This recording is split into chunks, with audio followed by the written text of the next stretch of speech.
اب نئے مضمون کا آغاز ہوتا ہے جس کا عنوان ہے دیدن درویش جماعت مشائخ را در خواب و درخواست کردن روزی حلال از ایشاں بے مشغول شدن با کسب کے از عبادت می مانم و ارشاد کردن ایشاں او را بمیوئے ہائے تلخ و ترش کو ہی او بروے شیریں شدن آ میوہا بدلالت عام مشائخ، یعنی ایک درویش کا بزرگوں کے گروہ کو خواب میں دیکھنا اور ان سے بغیر کمائی کی مشغولیت کے حلال روزی کی درخواست کرنا کہ میں عبادت کرنے سے رہ جاتا ہوں، اور ان کی اس کو کڑوے اور کھٹے پہاڑی پھلوں کی جانب رہنمائی کرنا اور ان بزرگوں کی رہنمائی سے اس کے لیے ان پھلوں کا شیریں بن جانا۔ ایک درویش نے قصہ میں بتایا کہ میں نے خواب میں خضریوں کو دیکھا، میں نے ان سے کہا کہ حلال روزی جو وبال نہ بنے میں کہاں سے کھاؤں؟ یہاں مترجم نے حاشیے میں لکھا ہے جو عارف باللہ ہیں وہ خود کیمیا گر ہیں، ان کی نگاہ میں سونے کی کوئی وقت نہیں ہے۔ اس قصہ سے یہ بتانا مقصود ہے کہ اہل اللہ کی نظر میں دنیا کا مال ہیچ ہے اور ان کی ہمت کیمیا کا کام کرتی ہے۔ خضریاں وہ ابدال ہیں جو حضرت خضر علیہ السلام کی طرح نگاہوں سے پوشیدہ ہیں۔ میں نے ان ابدال سے کہا کہ کمانا کھانا تو وہاں ہے، ایسی تدبیر بتا دیجئے کہ مجھے بلا کمائے حلال روزی حاصل ہو جائے۔ اور یہاں حاشیہ ختم ہوتا ہے۔ وہ مجھے پہاڑ کی جانب لے گئے، اس جنگل سے انہوں نے پھل جھاڑے کہ خدا نے وہ پھل میٹھے کر دیے ہیں تیرے منہ میں ہماری توجہات سے، ہاں پاک اور حلال اور بے حساب کھا بغیر درد سر کے اور اوپر اور نیچے منتقل ہونے کے۔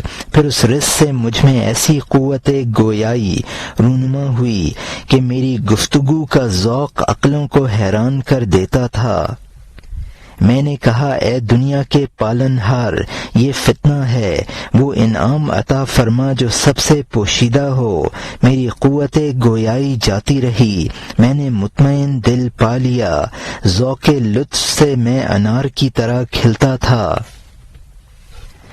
میں نے کہا اگر جنت میں اور کوئی چیز نہ ہوگی اس مسرت کے علاوہ جو طبیعت میں آ گئی ہے، مجھے کسی دوسری نعمت کی تمنا نہ ہوگی، اس کو چھوڑ کر میں اخروٹ اور گنے کی طرف توجہ نہ کروں گا۔ کمائی میں سے میری ایک دو رتی بچ گئی تھی جس کو میں نے جبہ کی آستین میں سی لیا تھا۔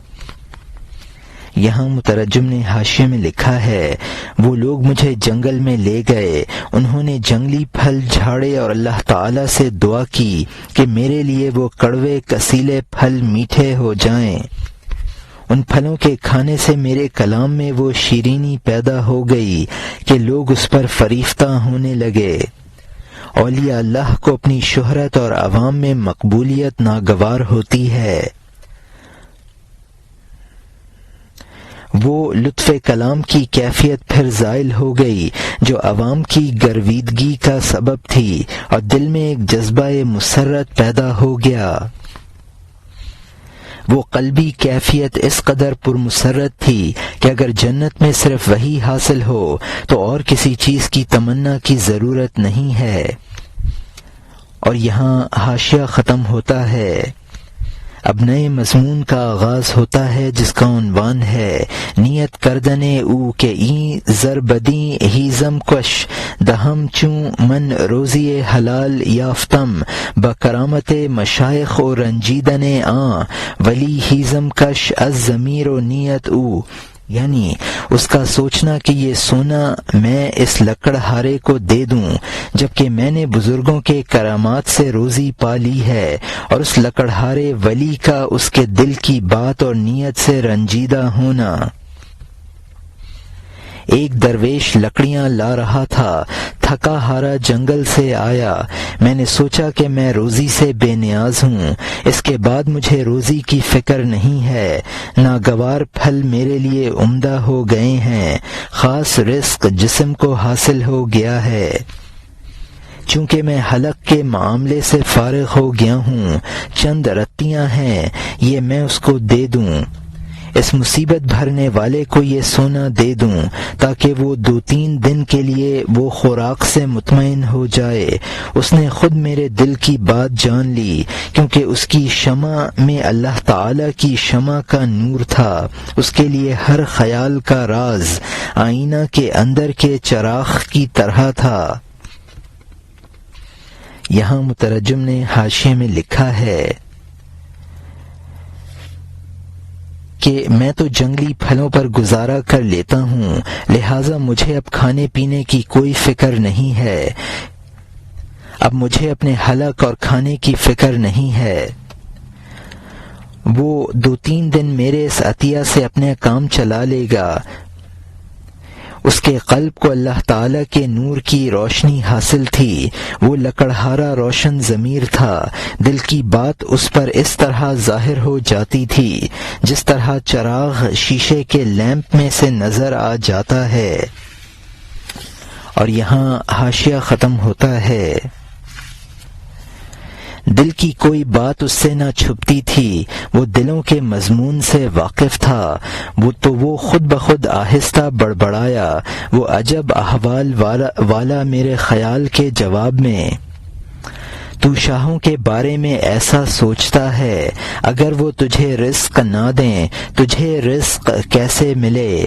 میں بات اچھی طرح نہ سمجھا، لیکن اس کے غصے کا اثر میرے دل پر بہت زیادہ پڑا۔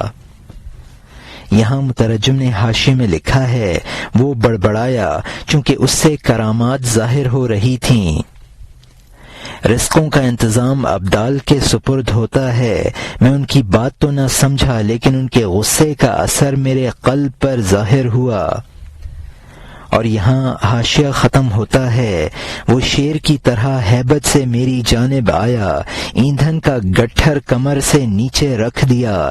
اس حالت کے اثر سے کہ اس نے ایندھن کا گٹھر رکھا، میرے ساتھوں اعضاء پر لرزہ طاری ہو گیا۔ اس نے کہا، اے خدا، اگر تیرے مخصوص بندے زندہ ہیں جو بابرکت دعا والے اور مبارک قدم ہیں، تیری وہ مہربانی چاہتا ہوں جو کیمیا گر بن جائے، اسی وقت یہ ایندھن کا گٹھر سونا بن جائے۔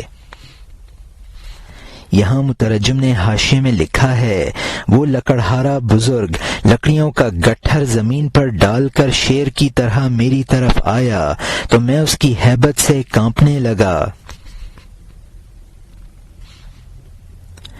ہفت عضو کا مطلب ہے دونوں ہاتھ، دونوں پاؤں، سینہ، پشت اور سر۔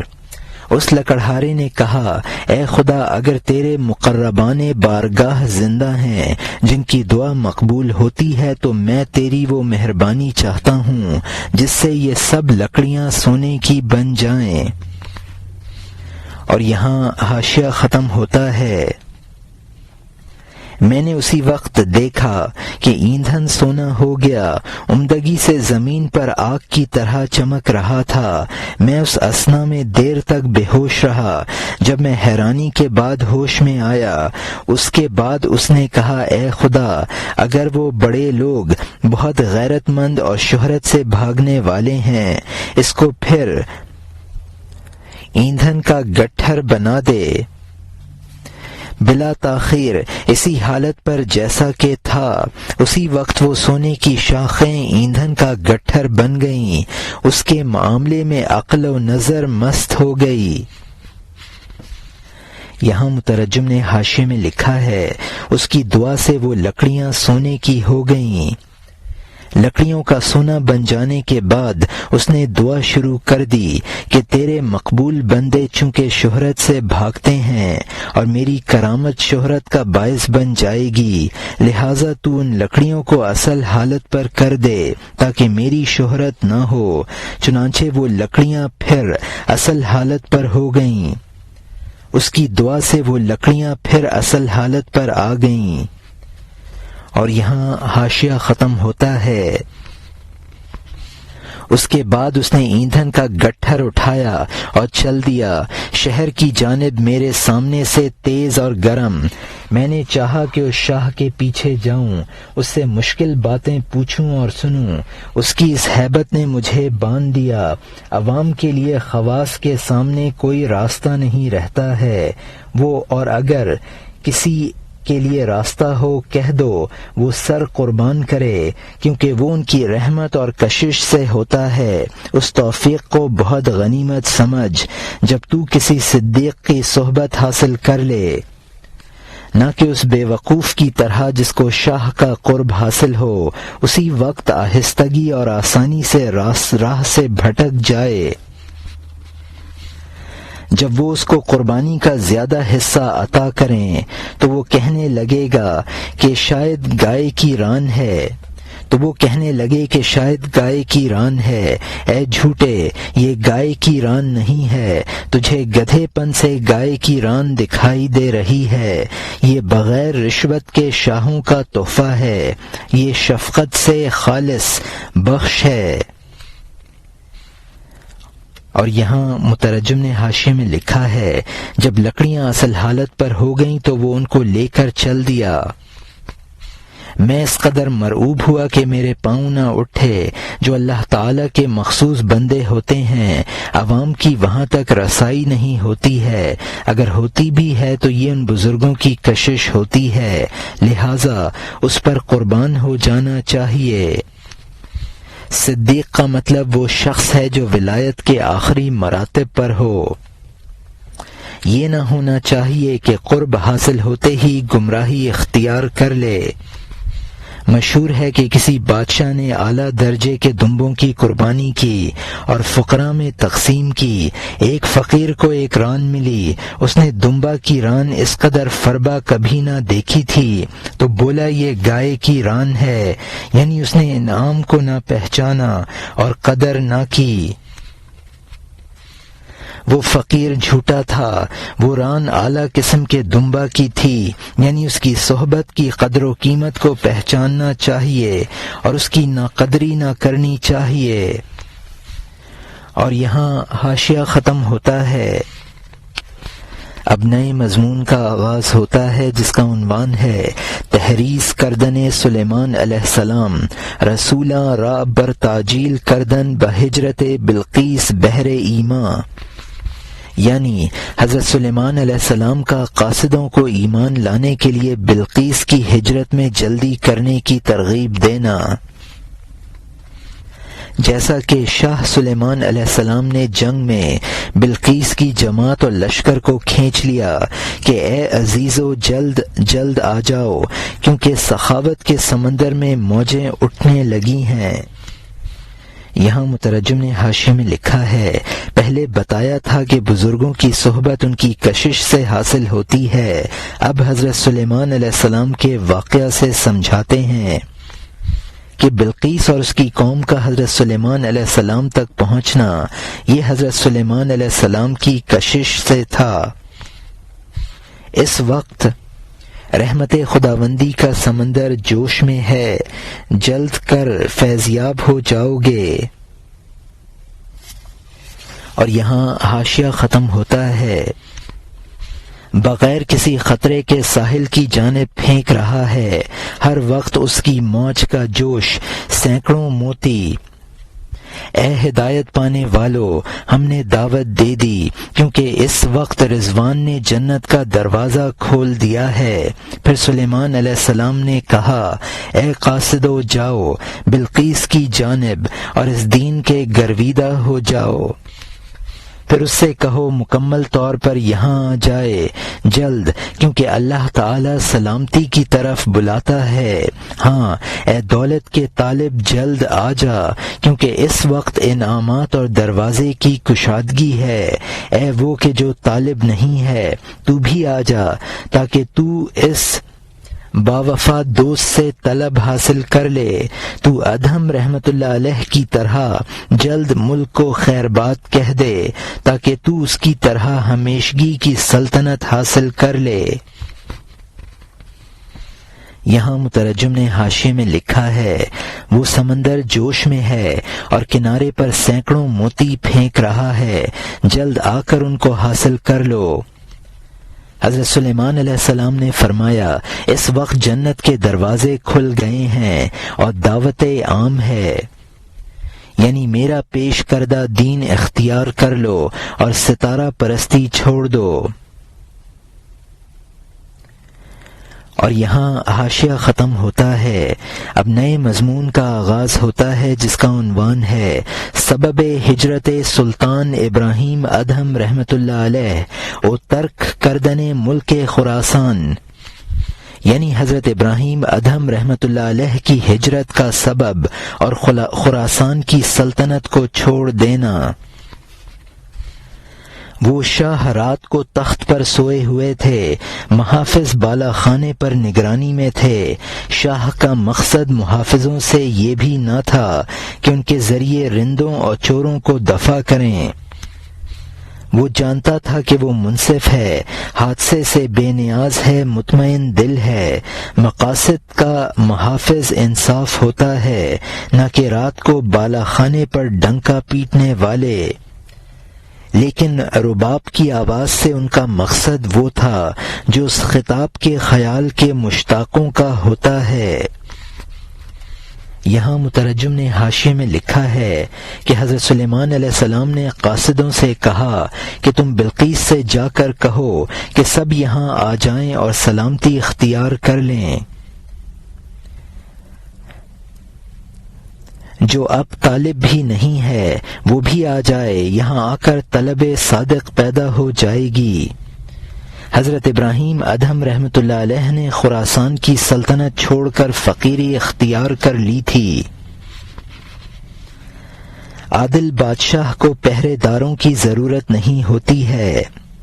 صوفیہ کو رباب کی آواز اس عہد کی یاد دلاتی ہے جو ازل میں بنی آدم سے لیا گیا تھا، جس کو عہد الست کہا جاتا ہے۔ اور یہاں حاشیہ ختم ہوتا ہے، نفیری کی فریاد اور ڈھول کی دھمک اس بڑے سور سے کچھ مشابہت رکھتی ہے۔ حکما نے کہا ہے کہ یہ راگ ہم نے آسمان کی گردش سے لیے ہیں، یہ آسمان کی گردشوں کی آواز ہے جس کو لوگ تنبورے اور گلے سے گاتے ہیں۔ مومن کہتے ہیں کہ بہشت کے آثار نے ہر بھدی آواز کو حسین بنا دیا ہے۔ ہم سب حضرت آدم علیہ السلام کے اجزاء تھے، ہم نے وہ راگ بہشت میں سنے ہیں۔ یہاں مترجم نے حاشیے میں لکھا ہے، یعنی نفیری اور ڈھول کی آواز حضرت اسرافیل علیہ السلام کے نفخ صور کی آواز سے مشابہ ہے۔ سور جو قیامت میں پھونکا جائے گا۔ حکیم فیثاغورس نے کہا ہے کہ موسیقی کے 12 مقام، آسمان کے 12 برجوں سے، 7 آوازیں 7 سیاروں سے، 24 شعبے دن رات کے 24 گھنٹوں سے اور 48 ترکیبیں سال کے 48 ہفتوں سے بنائے گئے ہیں۔ ان حکما کے نزدیک آسمانوں کے درمیان ہوا ہے اور اس سے آوازیں پیدا ہوتی ہیں، اسی کی نقل تنبورے اور گلے کے ذریعے کی گئی ہے۔ مومن کہتے ہیں کہ یہ سارے آلاپ اور نغمے حوران بہشتی کے گانے اور جنت کی نہروں کے چلنے کی آوازوں اور جنت کے درختوں کے ہلنے کی آوازوں سے بنے ہیں۔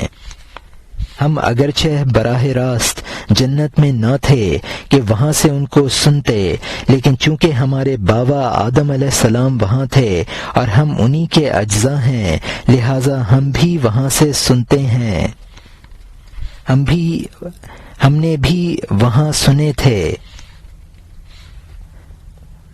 اور یہاں حاشیہ ختم ہوتا ہے، اگرچہ پانی اور مٹی نے ہمیں شک میں ڈال دیا ہے، اس سے ہمیں ان کی کچھ یاد آ جاتی ہے، لیکن چونکہ وہ نغمے مصیبتوں کی مٹی میں مل گئے ہیں تو یہ نیچے اونچے سر وہ مزہ کہاں دیتے ہیں۔ جب پانی پیشاب اور گندگی سے مل گیا، ملاوٹ سے اس کا مزاج تلخ اور تیز ہو گیا۔ اس کے وجود میں کچھ پانی ہے، پیشاب اسی وجہ سے آگ کو بجھا دیتا ہے۔ پانی اگرچہ ناپاک ہو گیا، اس کا مزاج باقی رہ گیا کہ وہ غم کی آگ کو اپنے مزاج سے بجھا دیتا ہے۔ سما عاشقوں کی غذا بن گئی کیونکہ اس میں وصل کا خیال ہوتا ہے۔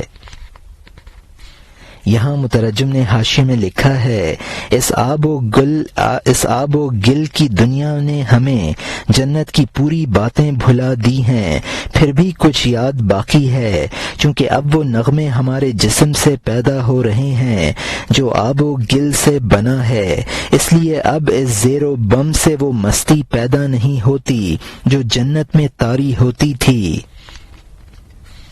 جنت کے لہن جب انسان ادا کرتا ہے تو ان کی مثال یہ ہے کہ پاک پانی پیشاب میں مل جائے تو ظاہر ہے کہ اس کی پاکیزگی اور لطافت ختم ہو جائے گی۔ پیشاب میں ملے ہوئے پانی میں بھی پانی کے خواص کچھ نہ کچھ باقی رہ جاتے ہیں، اس کو آگ پر ڈالا جائے تو وہ آگ کو بجھا دے گا۔ اسی طرح ان لہنوں میں کچھ نہ کچھ اثرات باقی ہیں اور یہ لہن آتش غم کو بجھا دیتے ہیں۔ ان نغموں کا سما چونکہ وصل محبوب کا تصور پیدا کرتا ہے، اس لیے یہ عاشقوں کی غذا ہے۔ اور یہاں حاشیہ ختم ہوتا ہے۔ دل کے خیالات قوت حاصل کر لیتے ہیں بلکہ آواز اور نغمہ سے مجسم بن جاتے ہیں۔ عشق کی آگ نغموں سے تیز ہو جاتی ہے جس طرح سے اس اخروٹ گرانے والے کی آگ۔ یہاں مترجم نے حاشیے میں لکھا ہے، اگر سامع میں عالی جذبات ہوتے ہیں تو ان میں ابھار پیدا ہوتا ہے اور خیال تجسم اختیار کر لیتا ہے۔ عشق کی آگ ان نغموں سے تیزی پکڑ لیتی ہے جس طرح اس پیاسے شخص کی پیاس ان اخروٹوں کے گرنے سے تیز ہو رہی تھی جو پانی میں گر کر آواز پیدا کر رہے تھے۔ آئندہ حکایت میں مولانا رحمۃ اللہ علیہ اس کی تفصیل کرتے ہیں۔ اب نئے مضمون، اور یہاں حاشیہ ختم ہوتا ہے۔ اب نئے مضمون کا آغاز ہوتا ہے جس کا عنوان ہے حکایت مرد تشنا کہ از سرے جوز بن جوز در آب می ریخت کہ در گو بود او در آب نمی رسید تا بافتادن جو زبانگ آب بشنود او راچوں سما بانگ آب در ترب می آورد۔ یعنی اس پیاسے کی حکایت جو اخروٹ کے درخت سے اخروٹ پانی میں گراتا تھا، جو پانی گڑھے میں تھا اور وہ پانی تک نہ پہنچ سکتا تھا تاکہ اخروٹ کے گرنے سے پانی کی آواز سن لے، اور اس کو پانی کی آواز کا سننا مستی میں لاتا تھا۔ پانی گہرے گڑھے میں تھا، وہ تشنا چڑھ گیا، اخروٹ کے درخت پر اخروٹ گراتا تھا، اخروٹ کے درخت سے اخروٹ پانی میں گرتا تھا، آواز آتی تھی، وہ بلبلے دیکھتا تھا۔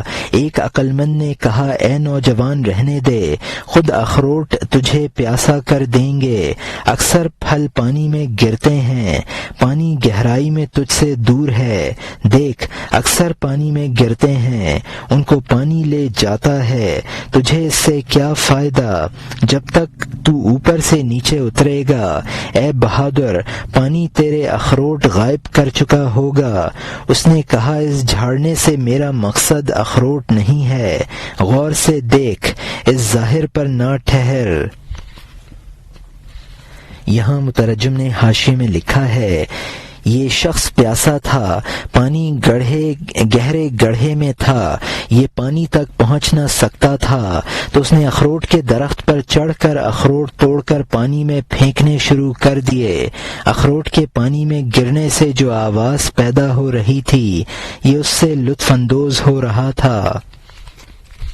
عاقل اس پیاسے کا منشا نہ سمجھا اور اس نے دیکھا کہ اخروٹ پانی میں ضائع ہو رہے ہیں تو کہنے لگا کہ اخروٹوں کا ضائع ہونا تیری خواہش کو بڑھا دے گا۔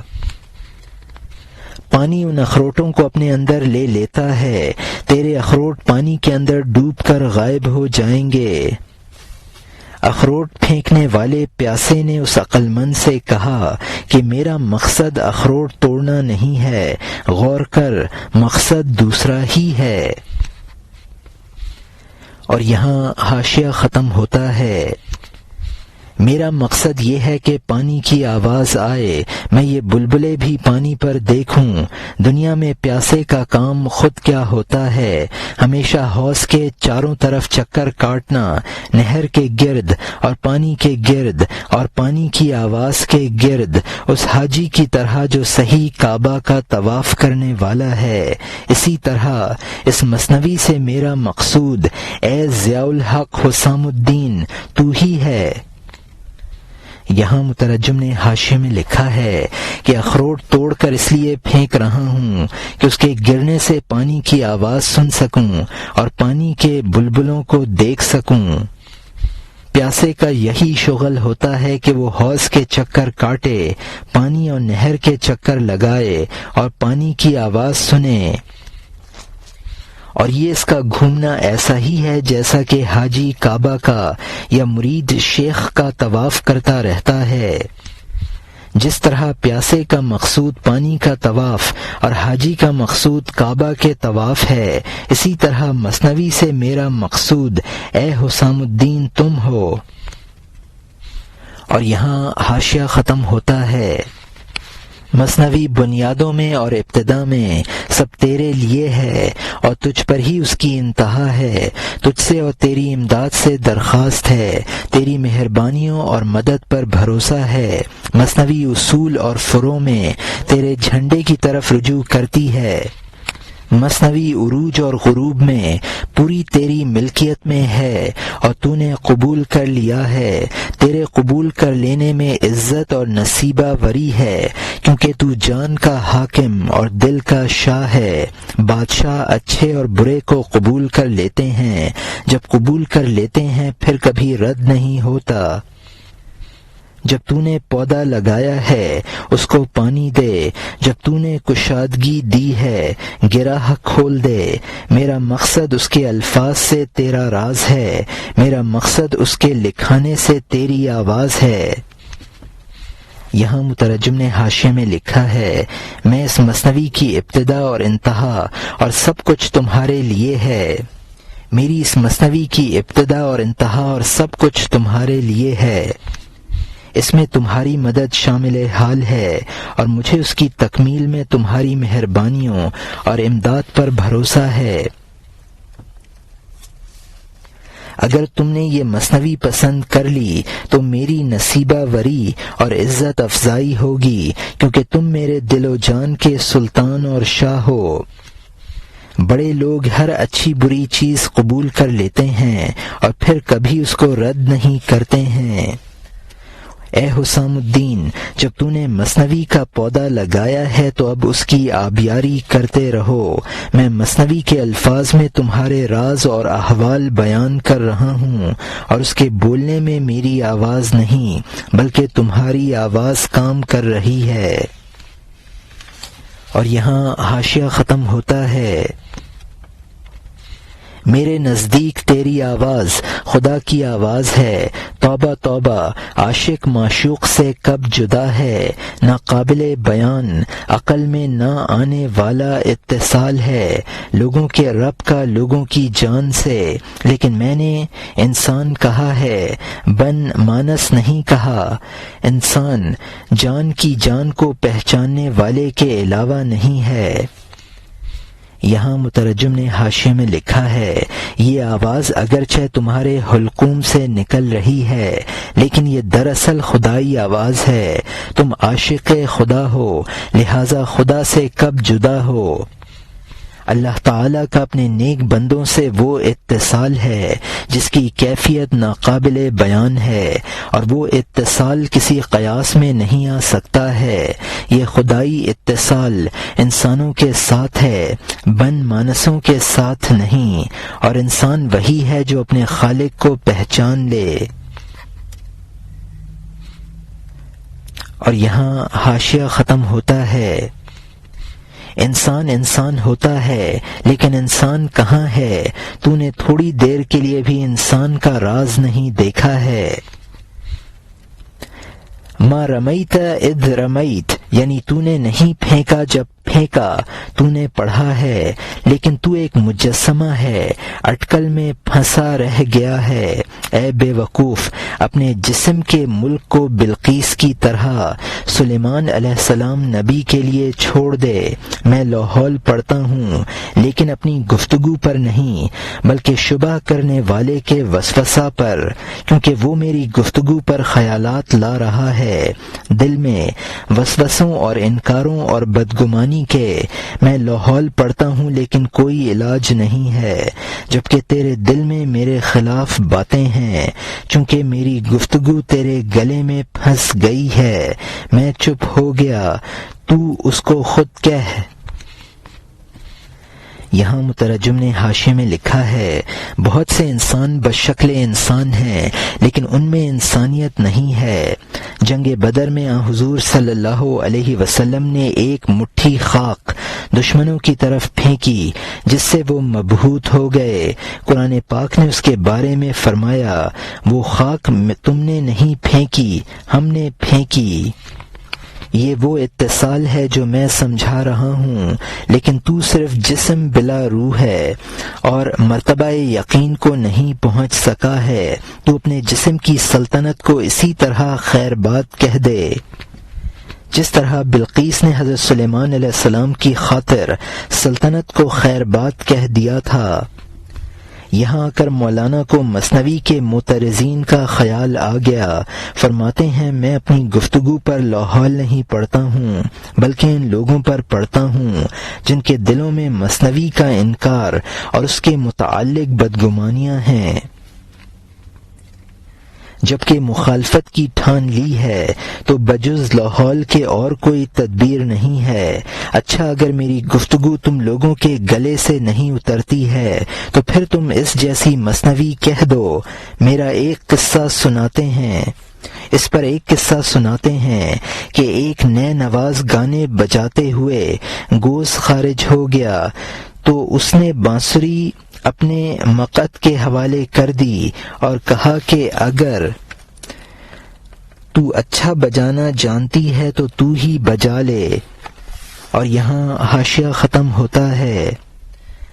اب نئے مضمون کا آغاز ہوتا ہے جس کا عنوان ہے در بیان نائی کے از مقدش باد بجست نے را بر زمین نہاد کہ اگر تو از من بہتر می زنی بگیر، یعنی اس نئے نواز کے بیان میں جس کی مقد سے گوز نکلا، اس نے بانسری زمین پر رکھ دی کہ اگر تو مجھ سے بہتر بجانا جانتی ہے تو لے۔ ایک بانسری بجانے والا جو اچھی بانسری بجاتا تھا، اچانک اس کے مقد سے گوز خارج ہو گیا۔ اس نے بانسری مقد پر رکھ دی کہ مجھ سے اگر تو بہتر بجاتی ہے لے لے اور بجا۔ یہاں مترجم نے حاشیے میں لکھا ہے، چونکہ مثنوی کے معترضین نے راہ بے ادبی اختیار کی، اس پر برداشت کا مضمون شروع کیا ہے، یعنی ایک طالب اور سالک کا طریقہ یہ ہے کہ وہ ہر ناگواری کو برداشت کرے۔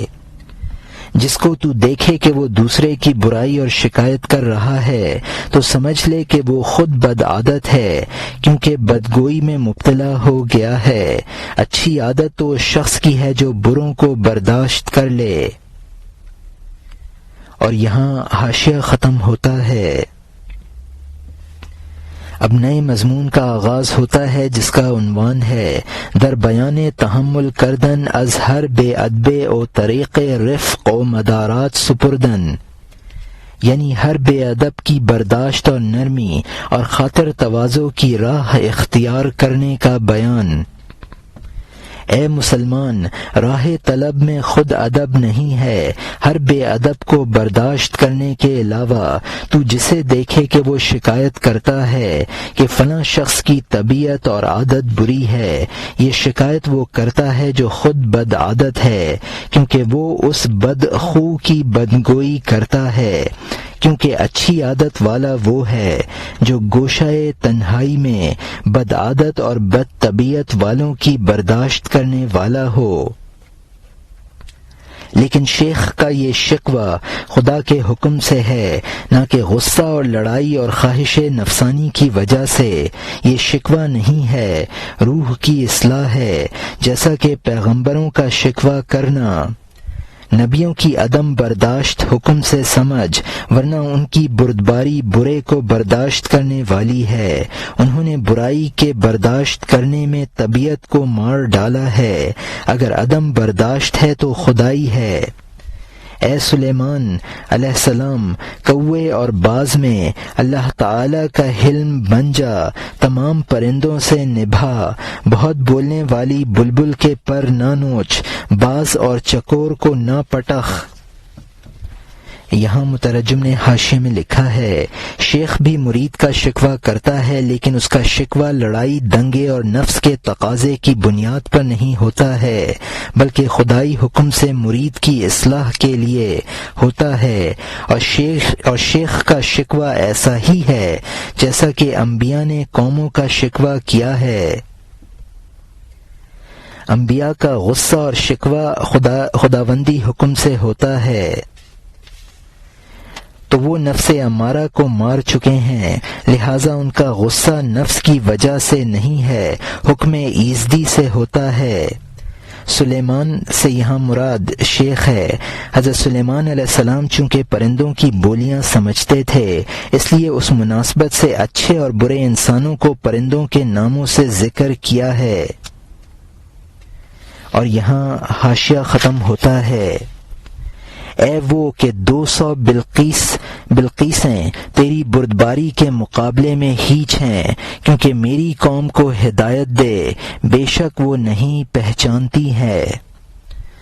یہاں مترجم نے حاشیے میں لکھا ہے، یعنی وہ مریدین جو بھی راہ سلوک پر نہیں لگے ہیں۔ جس وقت جنگ احد میں حضور صلی اللہ علیہ وسلم کو مشرقین نے زخمی کر دیا تھا تو آپ نے یہ دعا کی، اللہم اہدی قومی فانہم لا یعلمون، اے اللہ میری قوم کو ہدایت دے، وہ میرے مرتبہ کو نہیں جانتے ہیں۔ حضرت سلیمان علیہ السلام نے بلقیس کو پیغام بھیجا کہ جلد آ کر مسلمان ہو جا، ورنہ خرابی پیدا ہو جائے گی، یعنی تیرا لشکر خود تیرا دشمن ہو جائے گا اور اطاعت سے پھر جائے گا، چوکیدار خود دروازہ توڑ ڈالے گا، تیری جان خود تیری دشمن ہو جائے گی۔ اللہ تعالی جب کسی کو تباہ کرنا چاہتا ہے تو کائنات کا ذرہ ذرہ اس کا دشمن ہو جاتا ہے۔ اور یہاں حاشیہ ختم ہوتا ہے، اب نئے مضمون کا آغاز ہوتا ہے جس کا عنوان ہے تحدید فرستادن سلیمان علیہ السلام پیش بلقیس کے اصرار میندیش بر شرک و تاخیر مکن در ہجرت بحر ایمان، یعنی حضرت سلیمان علیہ السلام کا بلقیس کی جانب دھمکی بھیجنا کہ شرک پر اصرار نہ کر اور ایمان لانے کے لیے وطن چھوڑنے میں تاخیر نہ کر۔ خبردار بلقیس آجا ورنہ برا ہوگا، تیرا لشکر تیرا دشمن ہو جائے گا، باغی ہو جائے گا، تیرے پہرے دار تیرا دروازہ اکھاڑ دے گا، تیری جان و دل سے تجھ سے دشمنی کرے گی۔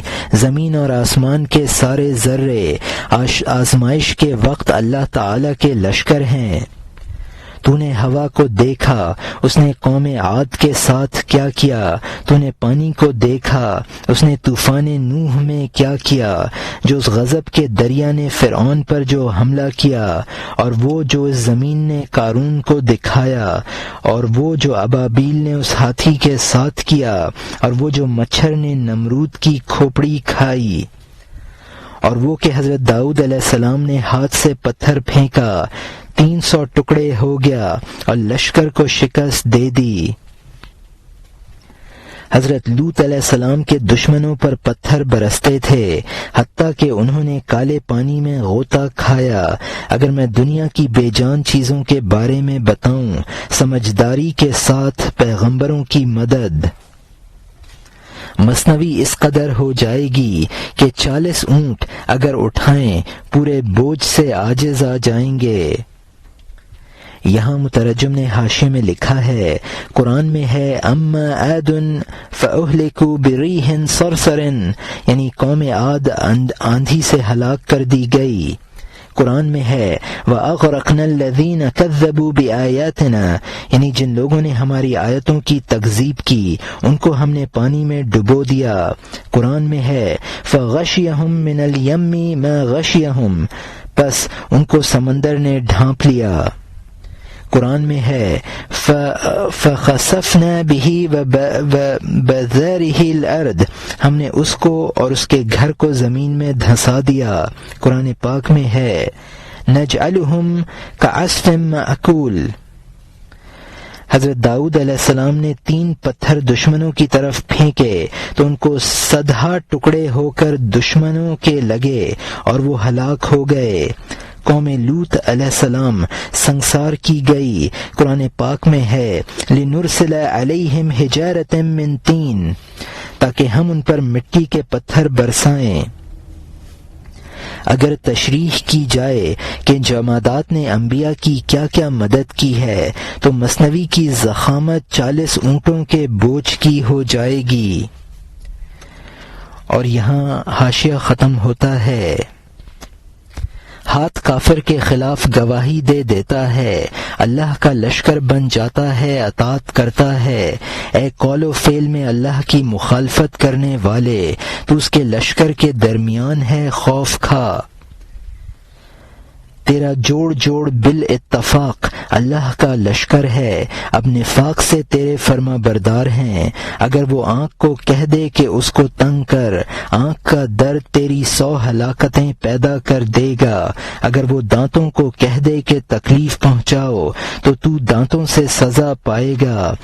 طب کو کھول، بیماریوں کا باب پڑھ لے تاکہ تو جسم کے لشکر کا عمل دیکھ لے، چونکہ ہر چیز کی جان وہی ہے، جان کی جان کے ساتھ دشمنی کب آسان ہے۔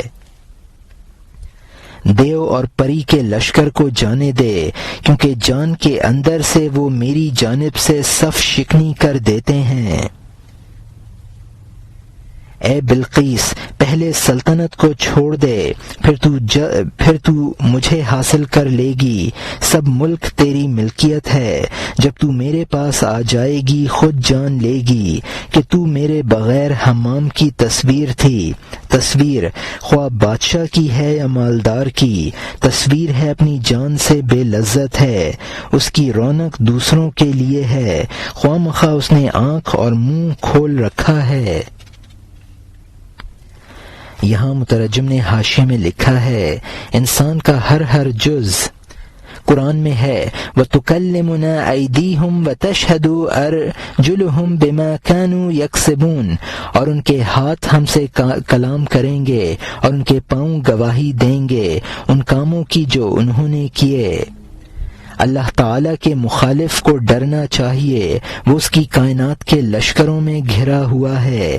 انسان کا ہر جز اللہ کا لشکر ہے، فی الحال نفاق سے منکروں کا ساتھ دے رہا ہے۔ دانتوں کا درد انسان کو مصیبت میں مبتلا کر دیتا ہے۔ طب کی کتابوں کا وہ باب جس میں بیماریوں کا ذکر ہے، اس سے معلوم ہو جائے گا کہ انسان کے بدن میں کس قدر امراض چھپے ہوئے ہیں۔ جان کی جان سے دشمنی آسان نہیں ہے۔ اللہ کے بیرونی لشکروں کے ذکر کو چھوڑو، خود انسان کے اندر ایسے امراض ہیں جو مخالفوں کے صف شکن ہیں۔ بلقیس کو خطاب ہے کہ ظاہری سلطنت کو چھوڑ کر آ جا، جب تو ایمان لے آئے گی تمام کائنات تیری محکوم ہوگی۔ حماموں میں تصویریں بنانے کا رواج تھا جو بے جان ہوتی ہیں، تصویر خواہ شاہ کی ہو یا مالدار کی، بہرحال بے جان چیز ہے۔ اور یہاں حاشیہ ختم ہوتا ہے۔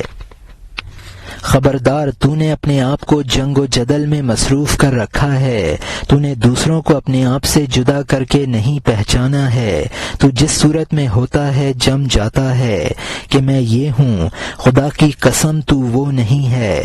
اگر تو مخلوق سے تھوڑی دیر کے لیے اکیلا رہ جائے، غم اور فکر میں گلے تک رہ جائے، تو یہ کب ہے کیونکہ تو وہ مظہر وحدت ہے جو اچھا اور حسین اور اپنے آپ کا عاشق ہے۔ یہاں مترجم نے حاشیے میں لکھا ہے، انسان اپنے بارے میں بہت سی غلط فہمیوں میں مبتلا رہتا ہے اور دوسروں سے اپنے آپ کو ممتاز سمجھنے لگتا ہے، حالانکہ اس کے وہ تصورات بالکل خلاف واقعہ ہوتے ہیں۔ انسان اپنے آپ کو مقرب بارگاہ اور مخلوق سے دور سمجھتا ہے، لیکن تھوڑی دیر کے لیے مخلوق سے علیحدہ ہو کر دیکھے، پھر اس کو معلوم ہو جائے گا کہ مخلوق سے اس کو کیسا انس ہے۔ یعنی تو نے یہ سمجھا ہے کہ تو عابد اور وہ معبود ہے اور دونوں جداگانہ چیزیں ہیں، یہ خیال غلط ہے۔ تو ذات باری کا مظہر ہے اور حق تعالی اپنی وحدت کے ساتھ تجھ میں ظاہر ہے، اور ان مظاہر اور تعینات کی کثرت اس کی وحدت کے منافی نہیں ہے۔ اور یہاں حاشیہ ختم ہوتا ہے، تو اپنا پرند ہے، تو اپنا شکار ہے، تو اپنا جال ہے، تو اپنا صدر ہے، تو اپنا فرش ہے، تو اپنا بالا خانہ ہے۔ جوہر تو وہی ہے جو خود قائم ہو، جو اس کی فرع ہے وہ عرض ہوتا ہے۔ اگر تو آدم علیہ السلام کی اولاد ہے، اس کی طرح بیٹھ، تمام ذروں کو اپنے اندر دیکھ۔ مٹکے میں کیا ہے جو نہر میں نہیں ہے، گھر میں کیا ہے جو شہر میں نہیں ہے۔